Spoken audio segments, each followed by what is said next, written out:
adalah kita memasuki tips menyusun esai LPDP ya. Saya punya akronim tersendiri bahwa untuk menyusun esai LPDP itu kita harus memperhatikan ya goals, relevance, evidence, authenticity, dan transformation atau grid kalau saya singkat begitu ya. Jadi silakan teman-teman nanti menggunakan teknik grid untuk menulis esai LPDP ya agar lebih terstruktur begitu.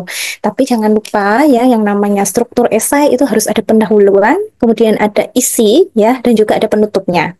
Nah, kira-kira grid itu apa saja? Nah, habis ini kita akan kupas satu-satu ya. Nah, ini dia.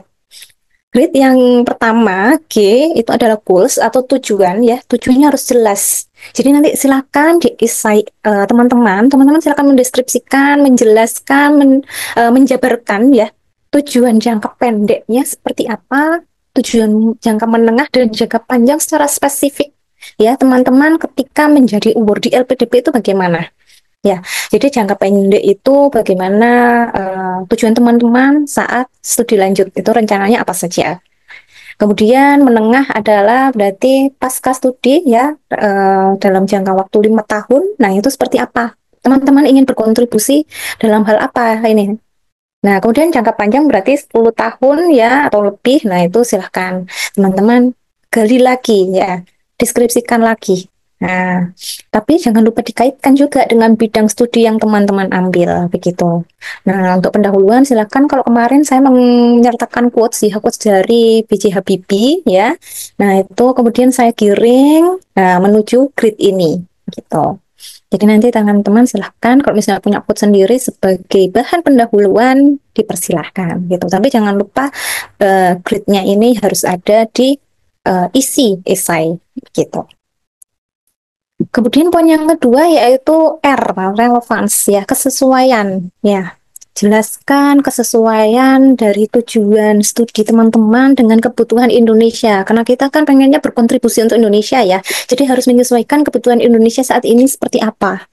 Nah, silakan teman-teman jabarkan di esai begitu. Nah, tapi lagi-lagi harus mengaitkan, menghubungkan bidang studi yang sudah teman-teman ambil sebelumnya dan yang akan teman-teman ambil itu dampaknya kepada masyarakat seperti apa. Ya, tuh. Dan poin yang ketiga yaitu berkaitan dengan evidence. Nah, ini teman-teman harus ada bukti. Jadi tidak hanya menjabarkan saja tanpa ada bukti kontribusi nyata yang sudah teman-teman lakukan sebelumnya. Jadi kaitkan apa yang sudah teman-teman lakukan sebelumnya baik dalam pekerjaan, organisasi, studi atau di masyarakat sebagai data konkret teman-teman untuk berkontribusi lebih ya untuk Indonesia tentunya. Gitu.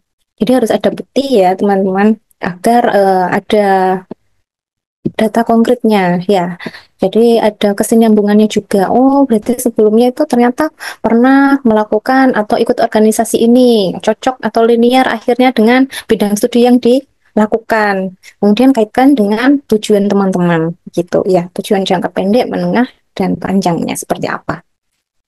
Dan poin yang keempat yaitu A, authenticity atau keaslian atau otentik ya, berarti silakan teman-teman menulis ya, tapi jangan meniru tulisan orang lain atau hindari juga ChatGPT seperti itu kalau menurut saya ya, karena akan kelihatan ya bahasa-bahasa robot begitu dengan bahasa teman-teman sendiri. Nah itu, jadi silakan teman-teman menggunakan gaya bahasa yang mencerminkan teman-teman ya, itu dan menghindari yang namanya klaim diri terlalu besar ya. Nah, jangan muluk-muluk lah istilahnya seperti itu. Nah, tapi harus ada rencana nyata step by step. Jadi langsung dimulai dari hal kecil. Nah, jangan mulai dari yang terlalu besar gitu ya. Nah, dimulai dari apa yang bisa teman-teman lakukan di untuk lingkungan sekitar. Nah, kemudian nanti untuk Indonesia bagaimana? Nah, jadi step by step begitu. Jangka pendeknya, menengah dan panjangnya itu kelihatan. Tuh ya. Dan yang terakhir yaitu transformation atau perubahan ya. Jadi silakan nanti teman-teman selaku calon pendaftar beasiswa LPDP di sini bisa mengubah ya atau melakukan perubahan ya minimal untuk diri sendiri ya, diri teman-teman sebagai awardee nantinya yang bisa memberikan dampak positif tentunya untuk Indonesia ya. Gambarkan visi misi teman-teman ya dengan jelas ya. Nah, di situ nanti akan di cross check juga di tes substansi atau tes wawancara. Nah, gimana konsistennya teman-teman ini memberikan dampak lebih untuk Indonesia? Seperti itu. Oke. Nah, ini ya, jadi silahkan teman-teman yang ada di room ini menyiapkan diri ya. Silahkan menunjukkan potensi diri teman-teman ya. Berikan kontribusi terbaik juga tentunya untuk Indonesia dan jadilah award di LPDP selanjutnya gitu. Sebelumnya terima kasih atas kesempatannya Kak Ria dan juga Kak Monica. Sebenarnya di sini ada dua pertanyaan terkait dengan surat rekomendasi dan penulisan CV gitu. Yang pertama, di surat rekomendasi pada panduan jalur reguler itu di tahun 2025 ini, di situ menyebutkan ada diterbitkan 1 tahun di bulan yang sama untuk surat rekomendasi. Tetapi pada kolom panduannya itu menyatakan bahwa itu penulisannya adalah online dengan mengirimkan email dari si perekomendasi gitu. Apakah kami akan menyiapkan tetap menyiapkan surat rekomendasi atau hanya online seperti itu? Yang kedua, terkait penulisan CV Kak Monica, apakah ada gitu strategi ataupun sistematika yang bagus bagaimana menulis CV yang baik? Salah satu contohnya misalnya pada kekuatan diri misalnya. Apakah hanya menyebutkan poinnya saja atau ada deskripsi yang panjang seperti itu? Itu saja Kak Monica, terima kasih. Oke, sama-sama Kak Ahlia nanti. Ini langsung saya jawab aja ya Kak Ria ya. Ya, silakan Monica. Oke, terima kasih atas pertanyaannya dan waktunya Kak Ria. Pertanyaan yang pertama tadi ya berkaitan dengan surat rekomendasi.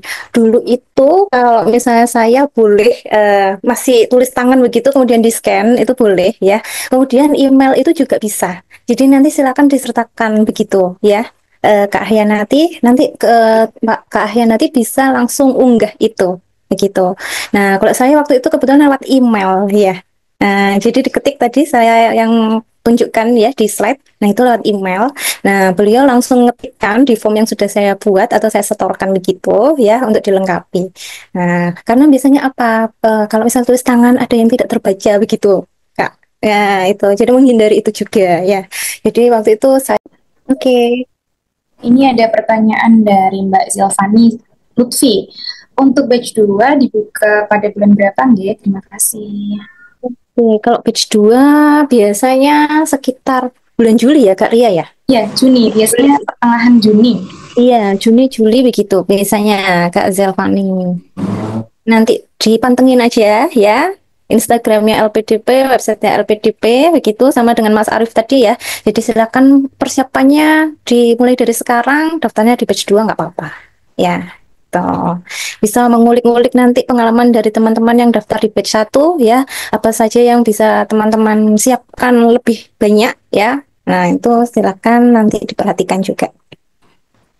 Terima kasih, Monica. Saya lanjutkan. Ini dari Mbak Siti ya. Terkait LOE, apakah kemungkinan diterimanya lebih besar dibanding dengan yang belum memiliki LOE? Sedangkan berdasarkan pengalaman teman saya yang saat ini sedang menempuh LPDP jenjang S2 di UM juga, waktu mendaftar pertama kali dia belum diterima LPDP. Lalu setelah diterima di kampus malah tidak lolos LPDP.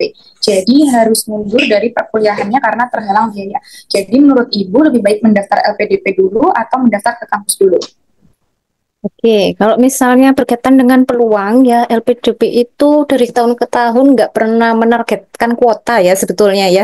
Nah, kemudian jalur apa saja baik yang sudah punya LOE dan non LOE itu nggak berpengaruh juga ya. Jadi kesiapan dari teman-teman sendiri. Istilahnya teman-teman itu saingan dengan dirinya sendiri begitu ya.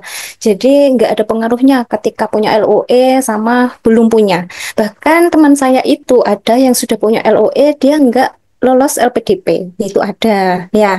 Jadi waktu itu akhirnya bingung ini gimana lanjut kuliah atau tidak.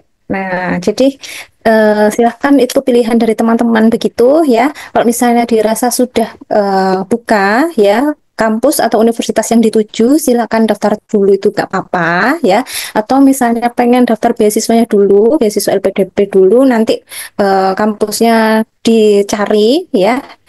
Enggak juga ya, jadi nggak berpengaruh baik yang sudah punya LOE maupun belum punya LOE pun tidak menjamin teman-teman untuk langsung diterima atau auto lulus beasiswa LPDP begitu.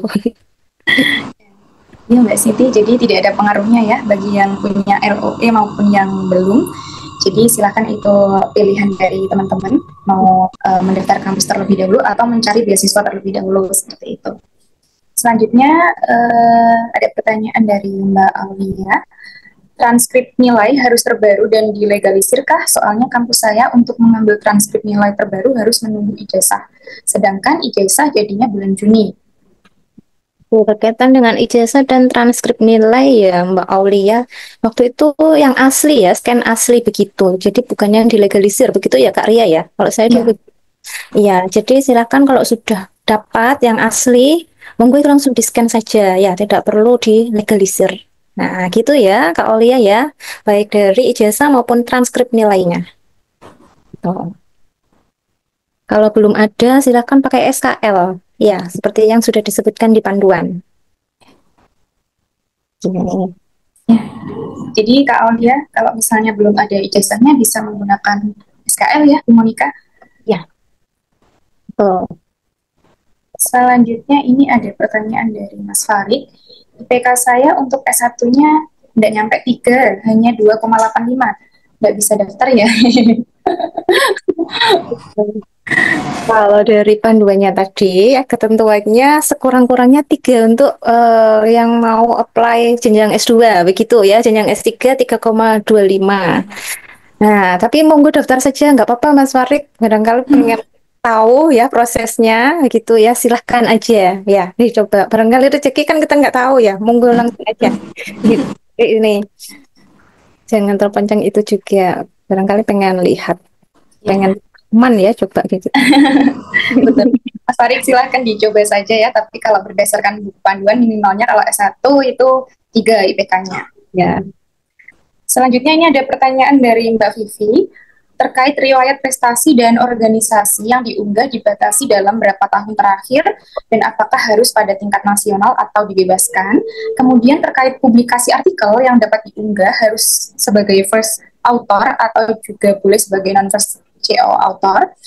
Selanjutnya, karya berupa haki, apakah juga boleh diunggah pada bagian karya ilmiah? Terima kasih, Bu. Ini ada 3 pertanyaan ya, Bu Monika. Oh iya, 3 pertanyaan sekaligus dari Mbak Vivi. Oke, berkaitan yang pertama ya, riwayat prestasi apakah ada batas waktunya, terakhir kapan, begitu nggak ada ya. Jadi silakan meskipun prestasinya itu dari zaman SMP-nya Mbak Vivi boleh dimasukkan ya, gitu. Nah, jadi di sini nggak ada ketentuan untuk waktunya. Nah, kemudian berkaitan dengan publikasi artikel, apakah harus first author? Kalau misalnya non first co-author itu bagaimana? Boleh nggak apa-apa. Waktu itu saya di artikel beberapa itu sebagai penulis ketiga, keempat itu saya sertakan juga. Ya, jadi silahkan nggak harus jadi penulis pertama, nggak harus jadi koresponden autor juga. Ya. Kemudian HKI, oh iya, nah ini HKI nanti silakan dimasukkan kalau teman-teman punya itu di bagian karya ilmiah, ya. Jadi HKI itu kan ada sertifikatnya ya, kemudian ada nomornya, silakan nanti dilampirkan juga, maksudnya dilampirkan ini nomornya, ya nomor HKI kan ada ya, silakan nanti diinputkan di aplikasi pendaftaran beasiswa LPDP. Iya, boleh Mbak Vivi, itu ya. Ya, baik Mbak Vivi. Untuk lombanya sendiri, Bu Monika itu tingkat nasional atau dibebaskan? Sebenarnya dibebaskan ya Bu Monika ya? Ya, dibebaskan. Tidak harus tingkat nasional ya. Betul. Jadi ya boleh tingkat regional, nasional, atau internasional juga boleh. Boleh. Sebenarnya tidak perlu mencantumkan ini ya Bu Monika. Tidak ada fitur untuk mencantumkan sertifikatnya ya. Jadi hanya saja. Tapi untuk jaga-jaga biasanya disiapkan takutnya ditanyakan di proses wawancara gitu ya Bu Monika. Ya, betul. Kemudian nanti kalau HKI ada nomornya itu silahkan dimasukkan ya. Kemudian siapa lembaga ya yang mengeluarkan HKI tersebut, nah itu nanti silahkan dicantumkan juga. Oke, itu Mbak Vivi. Kemudian lanjut, ini ada pertanyaan dari Mbak Fuzia ya. Apakah lamanya kelulusan bisa berpengaruh pada proses pendaftaran? Saya sendiri lulus dalam 9 semester dan masih menunggu ijazah. Pertanyaan kedua, surat rekomendasi apakah bisa bukan dari dosen sendiri? Misal saya kuliah di kampus A, saya meminta rekomendasi dari dosen di kampus B. Oke, nah ini pertanyaan dari Mbak Fauzia ya, berkaitan dengan lamanya kelulusan apakah berpengaruh? Enggak berpengaruh ya Mbak. Teman saya itu ada, dia itu lulusan 2010 ya, kemudian daftar S2 itu bisa.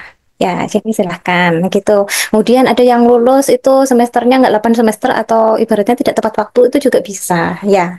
Jadi silahkan nanti sesuai dengan proses atau tahapan yang sudah ditetapkan LPDP itu dipenuhi aja gitu.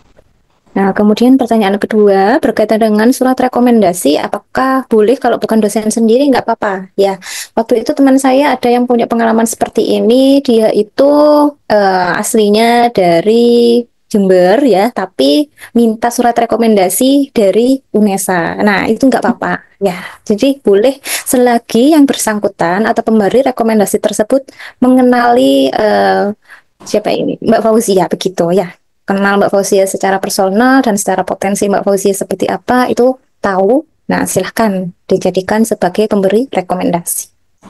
Oke.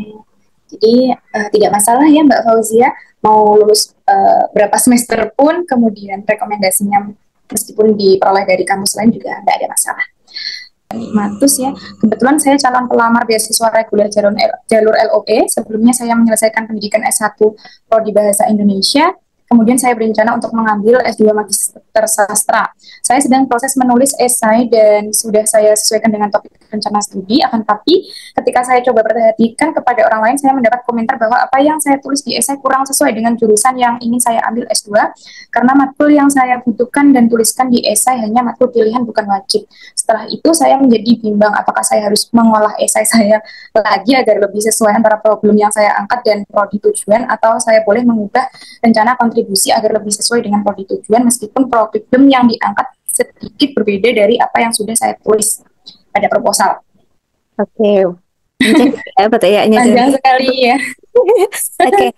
Nah, ini nanti silakan diolah lagi begitu ya, Mbak Nikmatus. Terus barangkali ada mata kuliah yang maksudnya ada kaitannya, ya. Atau misalnya kalau misal nggak ada kaitannya, itu bisa dikolaborasikan. Contoh misal waktu itu saya menyertakan di esai saya, ya. Saya kan prodinya sebelumnya PLS, kemudian ambil TP, ya. Mata kuliah apa yang linear? Nah, saat itu saya sebutkan ada mata kuliah pembelajaran adaptif, kemudian mata kuliah pembelajaran cerdas. Nah, itu kan sebetulnya kalau misalnya dikaitkan dengan PLS itu jauh ya. Tapi waktu itu saya kombinasikan bahwa mata kuliah itu bisa diterapkan dalam pembelajaran luar sekolah. Nah, itu bisa dielaborasikan begitu ya. Jadi mata kuliah itu bisa dikombinasikan juga dalam pendidikan non formal, karena selama ini yang namanya teknologi pembelajaran itu lebih banyak difokuskan pada pendidikan formal begitu. Nah, pendidikan non formalnya nggak ada. Nah, bagaimana saya bisa mengaitkan itu dengan mata kuliah yang ada? Jadi nanti silakan bisa dielaborasi begitu ya Mbak Dimatus ya. Gitu.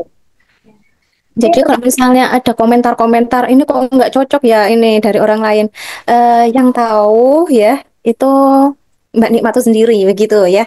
Nah, tapi sebaiknya ya yang bisa memberikan masukan itu juga yang punya pengalaman juga ya. Nah, berkaitan dengan sastra, dengan prodinya Mbak Nikmatus, kemudian kalau bisa ya sebagai awardee gitu ya, barangkali kan itu sudah pengalaman begitu ya Mbak Nikmatus ya. Selanjutnya ini ada pertanyaan dari Mas Isa ya. Saya izin bertanya terkait proposal penelitian S3. Khusus penelitian, jelaskan hipotesis jika ada dan atau model penelitian yang mendukung tujuan atau pertanyaan penelitian. Kalau rencana penelitiannya adalah penelitian pengembangan, apakah perlu menyertakan hipotesis? Kemudian yang dimaksud model penelitian ini apakah sama dengan metode penelitian? Oke. Kalau pengembangan berarti tidak perlu ya. Tapi kalau misalnya pengembangannya kompleks, pengen ini diuji juga efektivitasnya, berarti silahkan nanti ditambahkan hipotesisnya, begitu ya, Mas Isa ya. Jadi kalau misalnya pengembangan pure nggak perlu disertakan hipotesis, gitu.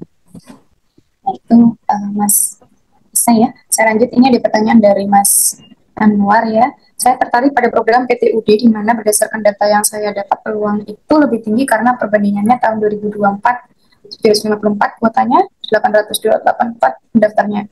Saya saat ini sedang persiapkan untuk tes IELTS dan berencana ambil psikologi of education di UCL dan akan daftar di batch 2. Pertanyaan saya, berdasarkan yang saya pelajari saat sosialisasi LPDP RI, LPDP memiliki priority industri yaitu industri dan training, blueprint, digital economic, export oriented and employment. Lalu yang kedua, LPDP akan lebih memprioritaskan jurusan STEM. Sedangkan education itu non-STEM. Pertanyaannya, bagaimana kita bisa memperkuat esai kita di bidang education meskipun itu bukan priority industri dan yang dibutuhkan oleh LPDP, sehingga memiliki kemungkinan yang lebih besar akan sama dengan jurusan prioritas. Oke, ini berkaitan dengan prodi ya, berarti ya, bidang studi yang akan diambil ini karena berkaitan dengan prioritas LPDP ya di tahun ini, begitu. Kalau ini kalau saya rasa tidak perlu buat pusing juga ya, Mas ya. Ini kan berkaitan dengan kebijakannya LPDP yang fokus pada itu. Tapi kalau misalnya ingin mengambil bidang studi yang sudah Mas Anwar pilih, nggak apa-apa. Ya, waktu di tahun saya itu fokusnya di bisnis dan teknik, tapi saya ambil pendidikan. Akhirnya waktu PK itu yang pendidikan hanya Budia, saya dan juga teman saya, 3 itu yang pendidikan. Lainnya itu banyaknya bisnis, teknik begitu. Jadi nggak masalah. Ya. Nah. Tidak ada masalah ya. Oke, ini saya percepat ya, Bu Monica. Iya. Apakah untuk apply LPDP perlu menyiapkan abstrak, proposal tesis atau sejenisnya? Nah, oke. Kalau misalnya apply LPDP, kalau misalnya teman-teman ini mendaftar S3 ya, Mbak Fanani, silakan disiapkan proposal penelitian atau sorry, ini untuk tesis S2 ya. Kalau S2 nggak perlu ya. Kalau S3 silakan disiapkan proposal disertasinya ya, dengan format yang sudah ada. Oke. Selanjutnya, kalau nggak ada publikasi karyanya, apa berpengaruh pada lolos tidaknya administrasi ya, Kak? Oke. Kalau misalnya berpengaruh atau tidaknya, lebih baik ya, alangkah lebih baik punya begitu. Tapi teman saya itu pernah dia nggak ada publikasi, ya lolos aja di ITB begitu. Jadi mungkin diperkuat aja di esainya begitu ya sama wawancara nantinya gitu. Karena bahan penilaian tidak hanya di satu aspek karya ilmiah saja. Oke, saya lanjut, ini tinggal 2 pertanyaan ya. Saya alumni pajak UM 2023. Di saat ini saya sedang proses pendaftaran P3K. Apabila saya sama-sama mendaftar LPDP bebarengan P3K, apakah berpengaruh? Nah, oke. Ini kasusnya sama seperti saya ya. Jadi saya itu waktu apply LPDP saya belum ASN begitu. Kemudian waktu diterima saya ASN dan diterima LPDP. Waktu itu saya defer akhirnya begitu. Nah, kemudian dari pihak unit kerja dari kampus saya itu menerbitkan yang namanya surat tugas belajar begitu ya. Nanti kalau misal di instansinya Mas Yahya itu bisa menerbitkan itu, monggo dilanjutkan. Nah, kalau misalnya nanti berbarengan, sebaiknya ambil salah satu saja karena P3K itu kan sistemnya kontrak ya, begitu ya. Jadi ada kontrak 5 tahun, bagaimana harus memenuhi dulu begitu. Nanti LPDP-nya bisa defer dulu gitu, ya ditunda dulu. 2 tahun ya batasnya ya Kak Ria ya. Bisa. Ya, 18 bulan, berarti 3 semester. Oh ya, ya. Nanti gitu Mas Yahya ya.